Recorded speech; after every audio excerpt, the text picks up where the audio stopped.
All right. Welcome, everybody. We are here. I am here in the Rope It Up Room in East Philadelphia. This may very well be my last broadcast from this location due to unforeseen circumstances and a changing world. But it is with great pleasure that I jump across to the country of Wales in the United Kingdom and say hello to Aidan Thorne and Greg Sterland from Duski. How are you? Very good, thank you. Very good. We're good. It's a pleasure to virtually be in the room with you, Lewis. If I already feel the magic. You guys are talking about, you're drinking Hobgoblin and talking about elves underneath the bridge, and I am like, I'm right there. I wish I was there in person. But we want to talk today a little bit and just chat about your album that comes out tomorrow. Let's go back a little bit, Aidan. How did we connect in the first place? Let's talk about that and the beginnings of Duski. If you could give us a little background for those that don't know. Sure, I can give you a real potted history, a real quick one. So Greg and I met in music college in Wales, in Cardiff, capital, the Welsh College of Music and Drama, in 2008. No, 2009. I joined. 2009. I'm older than Greg. So 2009, and in 2011 we wanted to explore putting a band together ourselves. So we started Duski as a small trio. It grew, and we had different members, and started putting a bit of effort into actually putting tours together. When I graduated, I think we were both graduated from college by then, and we did a couple of tours, recorded a first album, and released it with our friend Toby Hay, who actually produced this current album and Make-A-Wish. And this is his house. Yeah, we're live in his house at the moment. Right in the middle of Wales, in the heart of Wales. Yeah. In our first producer's house. Yeah. Which is very fitting. Yeah. And then we recorded a second album after a few more tours, and my friend Ollie Howell I got in touch with him, and he suggested strongly that I connect with you, and you responded favorably, and yeah, from there we just had a lovely relationship a digital relationship, but a relationship nonetheless. We released Make-A-Wish with you in 2020, just when COVID-19 happened, which was the worst thing in the world, but also an amazing thing, because it allowed us all to reevaluate and to think. And yeah, at the same time of recording Make-A-Wish, Greg and I decided Brexit and all these other horrible things were happening. We wanted to make more music, and we wanted to take any opportunity to make as much music as possible. So we decided to record sort of a completely different version of the band, which was just the two of us. That's the telephone going. I apologize. Oh, it's disappeared. And so we decided to record a second album immediately after the Make-A-Wish recording session. And and we've sort of got round to getting to that point with you now. So let's talk a little bit about this album. We played the first song titled "Single Room," which I think everyone in the world can relate to at this point, at least from the title. But tell us what's happening here. It's the two of you? Single Room is just Greg, so I'll drink wine and shut up for this one. Well, the reason we started this band based on the fact that, well, a couple of reasons. We often had to share, a room while we were on tour or while we were recording or whatever, and we used to quite enjoy chatting before bed, and we'd call that pillow talk. And through this band Duski, when we started playing as a duo, we were like, well, why don't we call that pillow talk? And that's all it is. We chat. So Single Room. Single Room is because it's a solo improvisation by myself. Mm-hmm. It seemed appropriate that sometimes you get to the hotel and it's not a twin room. It's it's a single room and a single bed as well. yeah. Life on the road. Life on the road. All right. Well, I'm gonna move it forward and jump into the next track. Sorry for those who are watching, and I'm teching everything myself here, and I haven't done it for a minute, so I'm just gonna move a little bit more slowly here, and come into track 2.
It's been a minute since I've done this, and it's amazing what can be done, but it is also amazing how tricky it is when you're doing it alone. But I think I've got the hang of it now, and hopefully while we're doing this, because we are working alone today, someone can look at Facebook and see if anyone's making any comments and let us know that things are going smoothly. And also, please send any questions that you have for Greg and Aidan.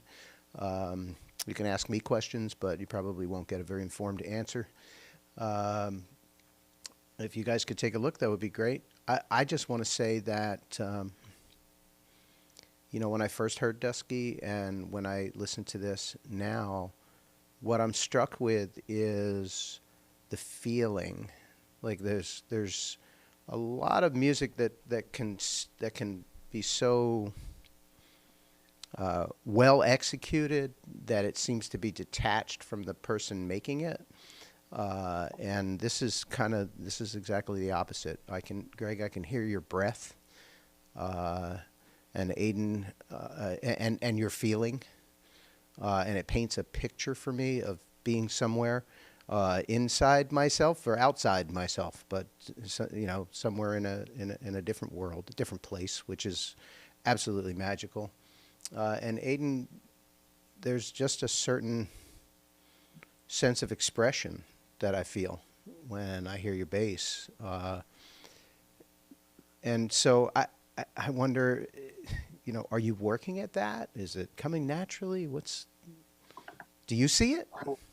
Oh, that's it's an interesting question. It was recorded before all the lockdowns, so I could spin a web of lies about how I've been practicing before this session. But it was in normal times when we were out doing a million gigs and doing all these other things. So I think it's fair to say that Greg and I have worked together for a very long time, and we're very sensitive to how we play, and because we're so similar with age, and we've gone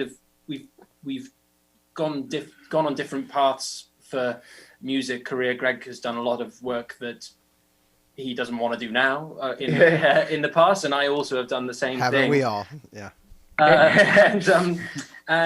But through that, we've always done improvised music with our bandmates and just by ourselves.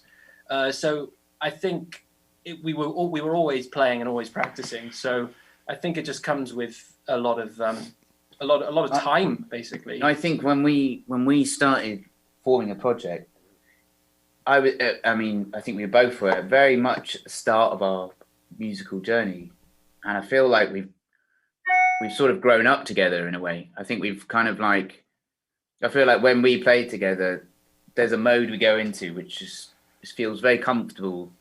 And I think talking about the expression and whatever, I think that has come from a place of practice. I think it's just come from 10 years of literally just getting the instruments out and playing with each other.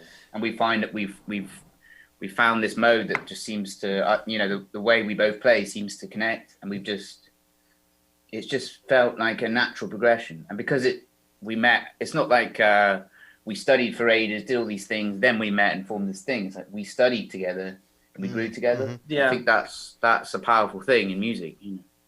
The track that we just heard is titled Horror Movies. Well, that's a good point, because we used to, forgetting music, we used to hang out socially, and we used to go around each other's houses and get in our pajamas, dressing gowns, and watch scary movies. And so this is the noir version of the Wu-Tang Clan. Yeah, right. Yeah. Much less exciting version of the Wu-Tang Clan. Much more mundane version. But I think when you have a musical partnership, it's important to not just play music, and that's why we called that track Horror Movies, because we had a love of crappy horror movies. So how does that process go? Do the movies invoke a certain melody or style or feeling to you, and then you go to your instrument? I don't think they had the movies itself. I just think hanging out, being silly, being social, and then you get on the instrument, suddenly that transforms things, Yeah, I think so that particular piece was entirely improvised. We didn't have any plans for that one. I think when we listened back to it, I was of the mind that, well, a lot of that double bass work sounds quite harsh and a little bit dangerous. And I guess we just imagined it's something that could be in, well, it's bad to say it could be in one of the terrible horror movies we've enjoyed watching. It could be in one of the finest Hitchcock horror films. There we go. Yeah. We got there.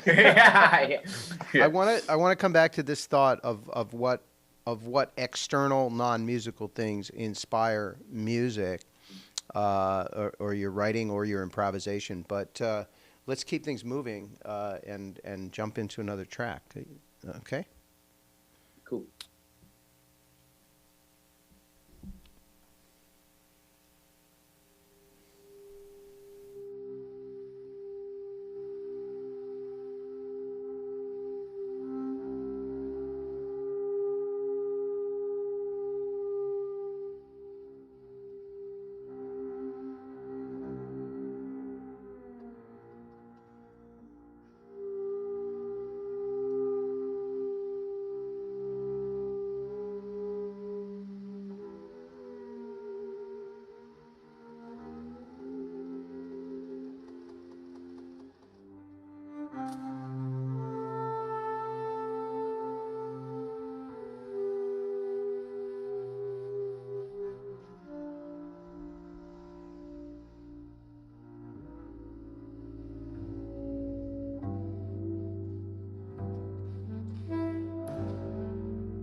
All right, we are back enjoying Pillow Talk Volume 1 from Duski, which comes out tomorrow. And thank you to all of you who are joining us and getting this treat a little bit ahead of the rest of the world.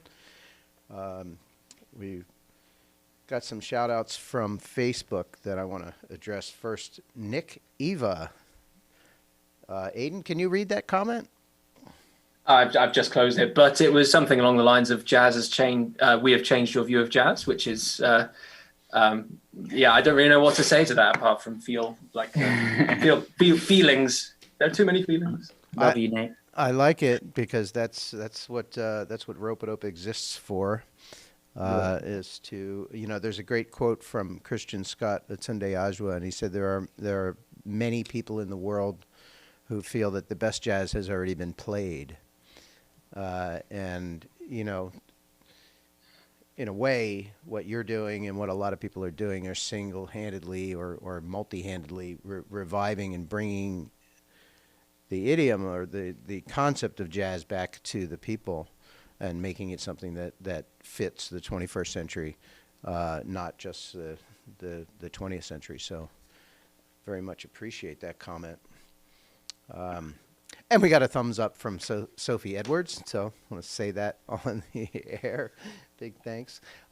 We were talking before those two tracks, and those were titled Seasons Change and Long Ride. And my line of questioning was going around, what things inspire you to write music, and I mean non-musical things.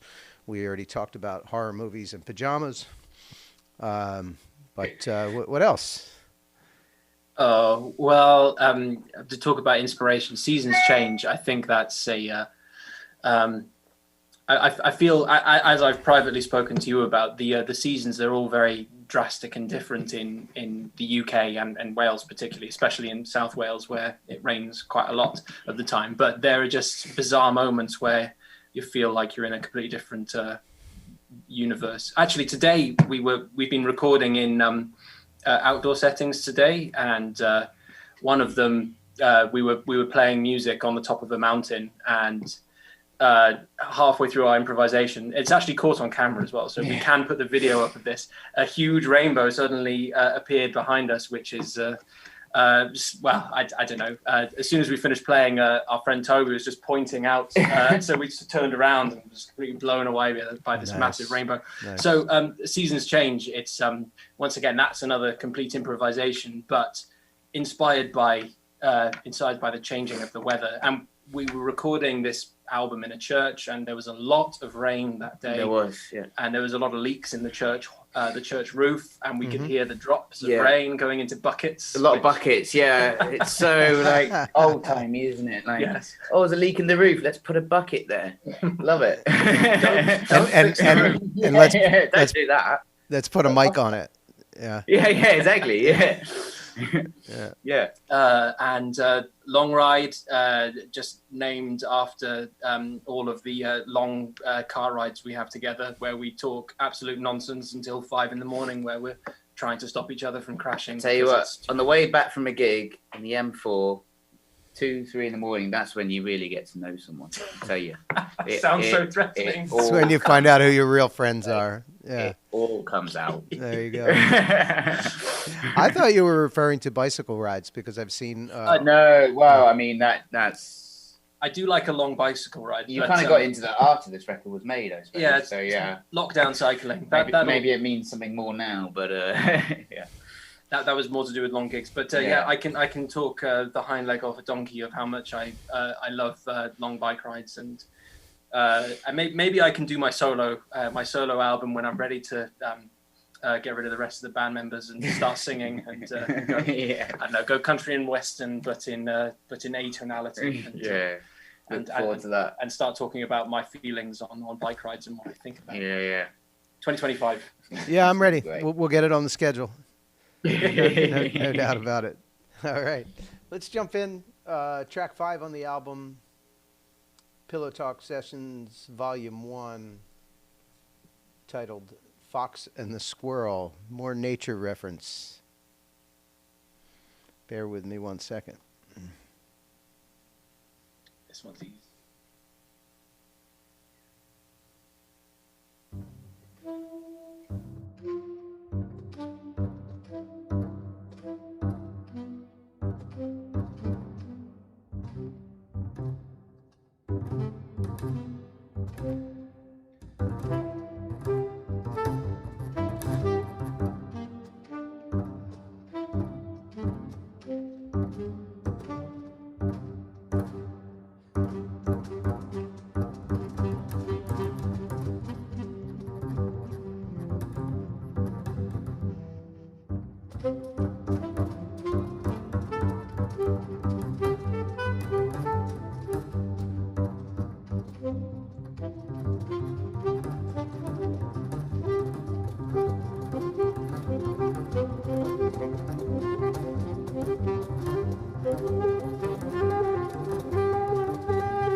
All right, we are back. If you're just tuning into this, my name is Lewis Marks. I'm here at Rope-a-Dope headquarters, just outside the great city of Philadelphia in the United States.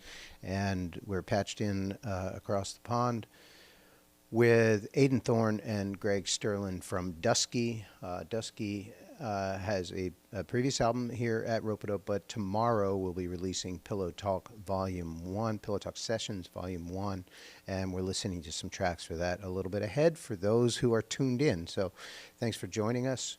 We're looking forward to release day tomorrow, and we're talking through some of the reasons, the motivation, and just kind of hanging out and chatting about music in general.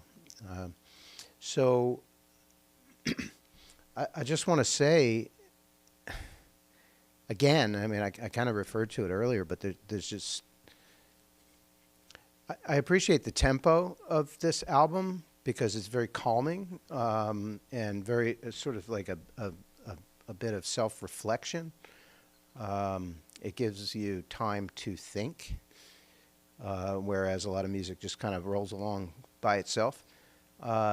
And I wonder, as you guys are performing, as you're playing, and you say a lot of this is improvised,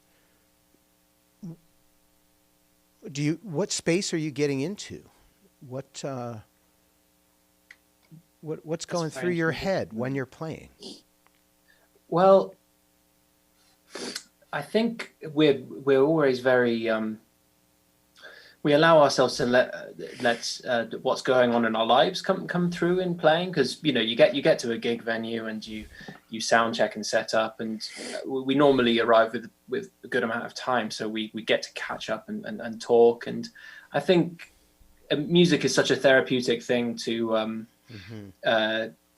use as expression. So everyone has problems in life and issues that I primarily do a lot of dealing with that through playing music. So we talk about things, and then we sort of use that as stimulus to sort of make music with it. It sounds a bit cheesy, really, but but I think because we've been playing together so long, I think that allows us the scope to really play how we really feel, not like, oh, we're touring with this person for a month, and you kind of put on a mask in a way because you want to represent yourself in the best way you possibly can. But with me and Aidan, we've grown up doing this. It's just total honesty. Yeah, and that always feels quite exciting, because I do plenty of improvised music, or used to before COVID, with lots of people, and it's slowly coming back. But it never feels. It's harder to let go and to be totally comfortable with how you genuinely feel. And there's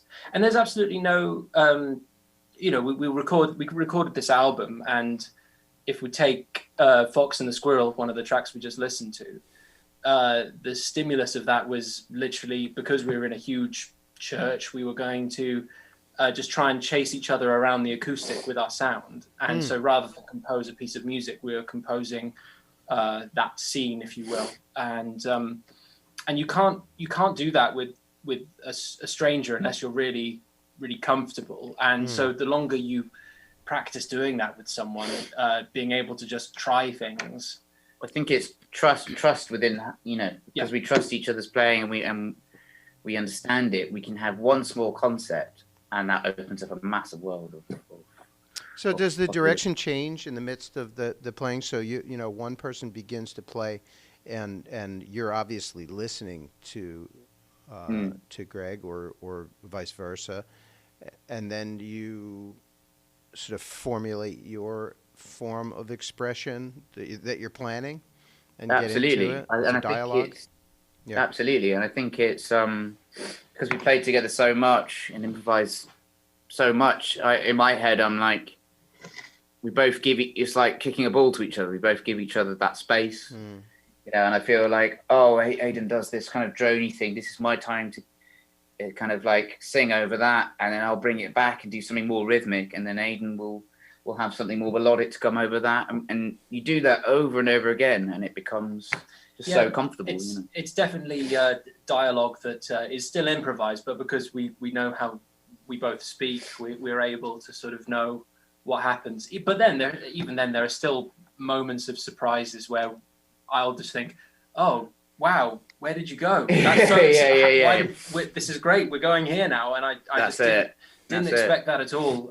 There's some moments later on in the album, which they're very surprising to me when we were first doing it. And I remember the surprise. And every time we do concerts, not wishing to be a plugging machine, but we have a few concerts coming up to celebrate the launch of this album at the beginning of November. Yeah, let's run those down.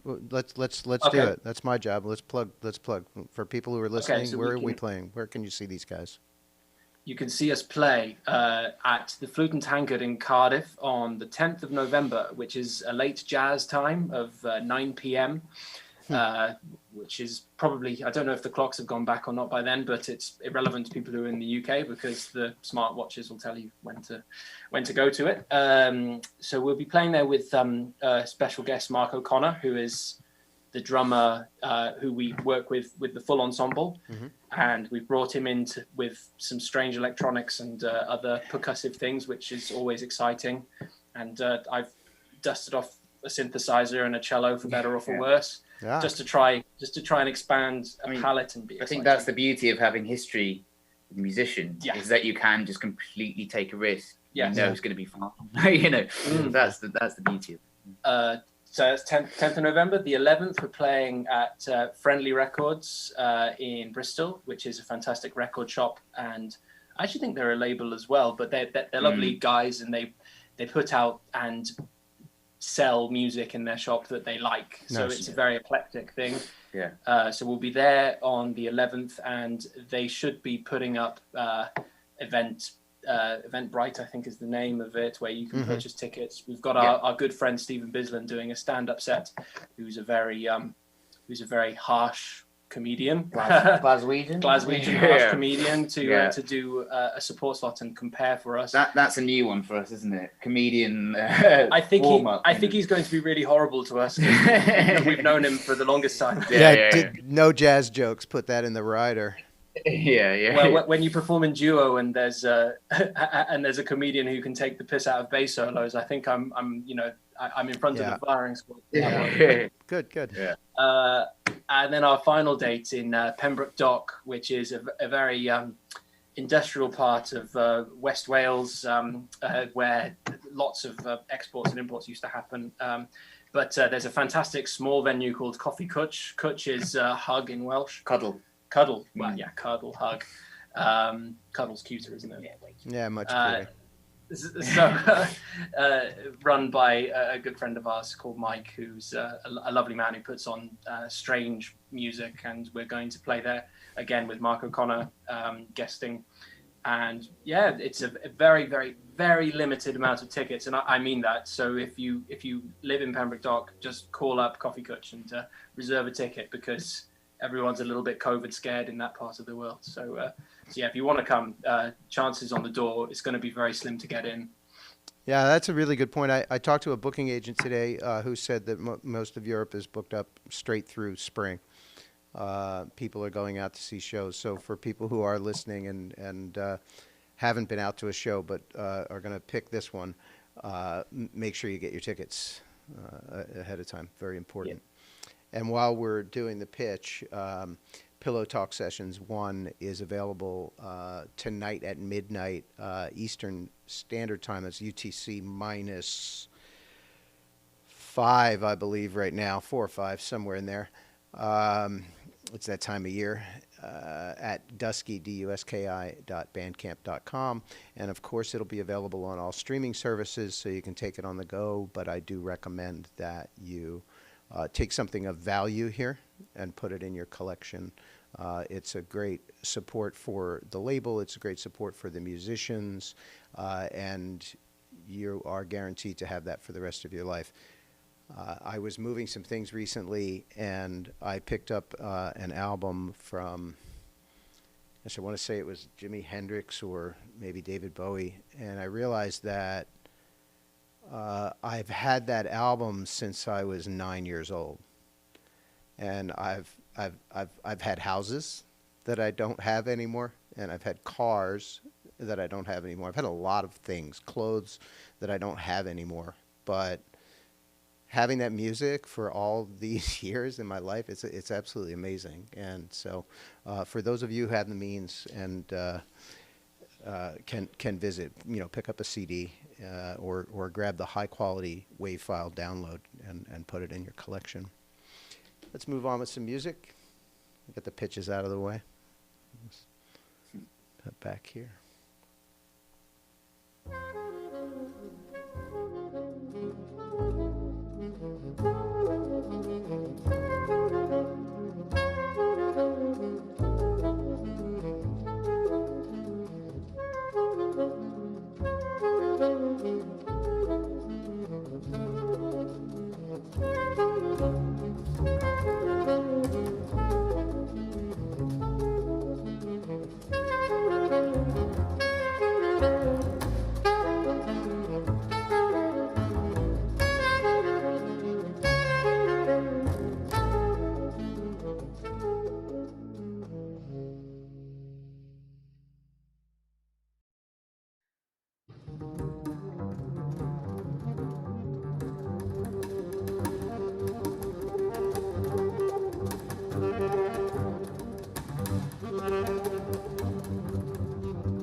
be a swear word. Anyway. All right, we are back chatting with Aidan and Greg and Aidan from Cardiff, Wales, about Duski's album Pillow Talk coming out tomorrow. Let's talk a little bit about some of the tracks we just heard. I want to just hand you guys the mic. Maybe you can comment on some of those. Cascading is an interesting piece. It was the one piece I actually brought to the recording session that was a full A4 piece of music, and we wanted to just improvise, but I always think, what if nothing comes when we want to record? I should bring something just in case. So I had this piece of music, and we sort of started playing it to rehearse, and after about 1 second of playing it, we both looked at each other and was like, okay, no, this is awful. But then for some reason, Craig just went, I like those 2 bars though. So we just thought, okay, well, let's play those 2 bars. And so we've got this really short track, which just feels like cascading waterfalls of major arpeggios. So the whole album was recorded in such a way of like, okay, stop, all right, just that, go. Okay, done. Yes. Because of what we were talking about earlier, the history, we've been here many, many times. And like, we're able to just be like, so quick and be like, no, this. Okay, just 2 chords. And we made a nice piece of music from this. When I listen to Cascading, all I can think of is, I wonder what series this is going to be the theme for. Because it really just kind of, maybe a horror movie. Maybe a horror series. I don't know. Hopefully a popular one. As long as they John pay Carpenter, I believe. As long as they pay for the track, we're good. Yeah. So the moral of that story is for budding composers out there, if you build up musical friendships, I think when you get rid of ego, your friends can edit your music very well and very quickly. And that's without wanting to harbor back to many things, but Milk Thistle on Make-A-Wish, exactly the same thing happened when we were recording it, and I had this whole piece of music written and it just wasn't working, and we all slept on it, and because it wasn't working, I thought, okay, we need to take the good bit of it. And I think all you need is that just stem of interest when you write music, and that was just a 1-bar loop for that piece of music, and so we just recorded that and turned it into something else. And this 2 bars Greg's likes, we play that, and it's just a repeated riff round and round, 2 chords. And you can't do that with someone you don't know. You can't say, no, this piece sucks, we need to play those 2 bars. And I think even if you did, you wouldn't play it in the same way. You'd play it in a very tentative way, and like, is this any good? But like, it's going back to that relationship outside of the music. It's like, we're able to do that and make music about that. How do you know when something's not working? Oh, it's just so obvious. I don't know how to describe that. I think that probably just comes from knowing someone and just knowing how they play and how they feel. What we're able to do, what we've done before, this doesn't hit that mark. Even though an audience member might be like, "Wow, that was great," we're just like, "Nah, we don't feel it." Yeah. There's a connection, isn't there? And you either feel it or you don't. And like, it doesn't matter what a listener thinks. It's about what we think. And I think it can translate into someone you don't know. So because of connecting through Rope-A-Dope and all the amazing things you guys do, I got in touch with Johanna, and we actually did a session, the 3 of us, which will be a thing one day in the future. And I was really excited by that, because it felt like a massive risk. I'd met her over Rope-A-Dope Zoom meetings during COVID pandemics and lockdowns, and I just thought she had a great vibe, and her album that came out is incredible, and I really enjoyed listening to it. So I thought it would be amazing to just chance it and bring her into the studio and see what happens. What I liked about that session was the fact that I met her at the door of the studio, and within 10 minutes we're making a take. And that's literally the opposite. Yes. The narrative of COVID, the pandemic, like chance meetings of strangers and doing a really big thing with, and that's what I loved about it. It was like, we checked out each other's music. We literally met, and let's just see what happens. I think in this time, what we really need to be doing is collaborating. I think collaboration is so important right now. I think the market and everything is just squeezed very, very small. Yeah. And what we need to do is take each other's channels, and make something and put it out there to the other channel. And that's what we did with Johanna, and it was an amazing experience. It really was, and it felt like a really cool thing to be doing. Like no one else is doing this sort of thing. Making an album with someone you've just met at the door, it just felt like a real like rebellion to what's been going on. It was nice. It was a really nice feeling. Yeah, and I think if someone was looking at it as a risk on a piece of paper, doing a risk assessment, it's just a silly thing. It's a terrible idea. It's a terrible idea. But I think you get the vibe of someone if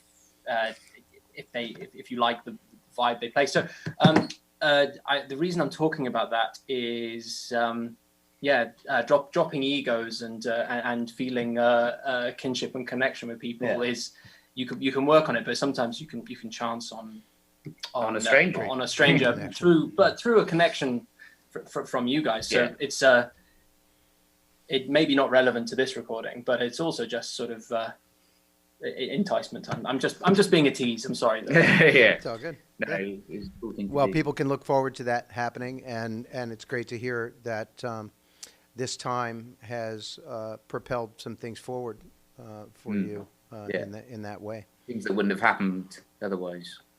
Well, being too busy being self-important and running around. But don't worry, in the UK we're getting right back to that. COVID's not a problem at all. End of cynicism. We could go on all day with that. Yeah.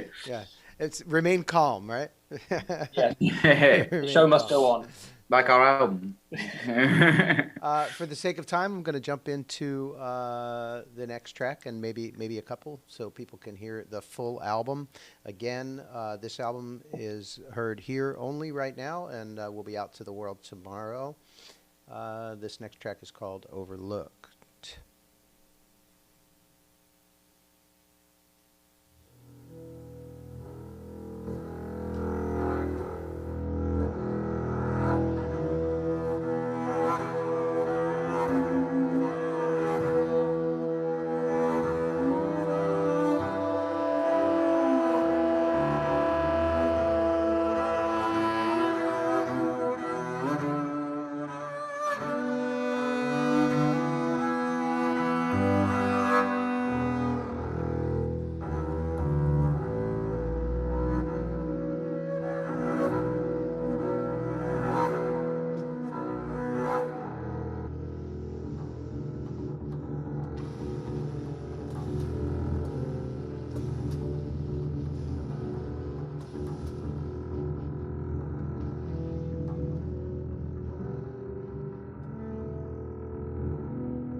All right, we are back, and we just heard the last few tracks from Pillow Talk Sessions Volume 1 from the great band Duski um, in Cardiff, Wales. And once again, just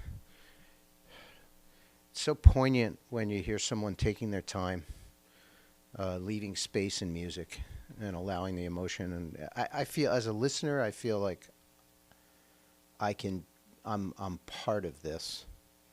I'm not being played at. That I'm somehow part of this process where I can take time to digest it and not rush along. It's not show tunes, you know. It's deep. It's deep. So it feels great. Aidan and Greg, it's been a pleasure. I want to give you guys the mic to talk. To say anything else that you feel hasn't been said about the album, and I want to also leave you with the final question of what's next for Duski. So I think going back to what you said, I think about being a part of it. I think what we used for this album is the acoustics of a church, and it was about that. It was about playing a note, and then it rings for 9, 10, 11 seconds. So you don't need to add another note after that. I think that's what gives the listener the feeling they're a part of it. It's the fact that we use the acoustics of this ancient church, that as a player, we were able to stop after playing a note. And as a listener, I feel like you're able to be a part of it because there are less notes in a way. Mm-hmm. So I think that was a massive part of the concept of this album.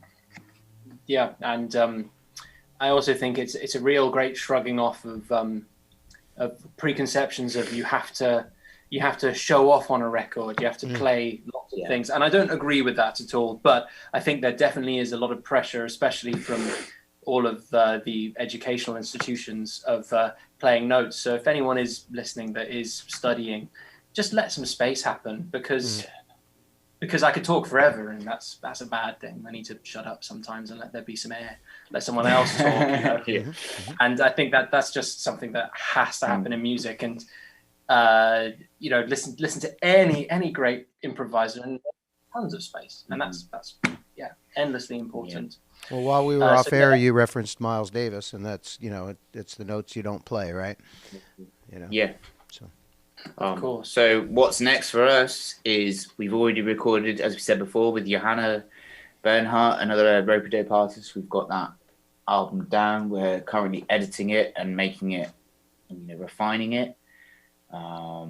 We've also got, from this album we're releasing tomorrow, midnight tonight, a remix album, which we basically sent it to a ton of artists, and they're remixing it in their own way and making their own thing of what we've created, which is a really special thing, actually. Yeah, and I'd love to extra shout out to Will Hanser of Scaper, and Chris Beswick with Archie and the Goldfish, and Lisa Marie Simmons, amazing, and Johanna, and artists. They're everyone on the Rope-a-Dope roster who's done extra stuff. It's really exciting. So grateful, and it felt like a real thing we should be doing in lockdown. It's like, okay, we're locked down, let's collaborate, and it's just been the stuff we got back. It's just blown our minds. It's been amazing. So we're really, really excited about the future. Yeah. So I guess all I want to say is, to people who listen to the album,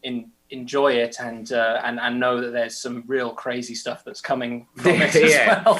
Yeah.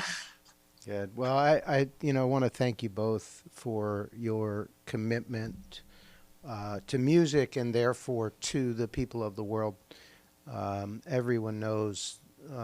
No one can envision a world without music, and everyone knows that this is a healing force at such an important time. So thank you both for putting beauty into the world. It is so needed. Thank you for putting it out there. Yeah. We really appreciate it. You're doing a great thing. Yep, you and everyone at Rope-a-Dope are just brilliant. Absolutely. All right. So we're gonna go out and Pillow Talk Sessions Volume 1, Duski, duski.bandcamp.com. Go over and support, put it in your collection network, and play this back and find some of the other folks that have been mentioned in this broadcast. I think you will not be disappointed. Thank you, gentlemen. Thank you. Thank you.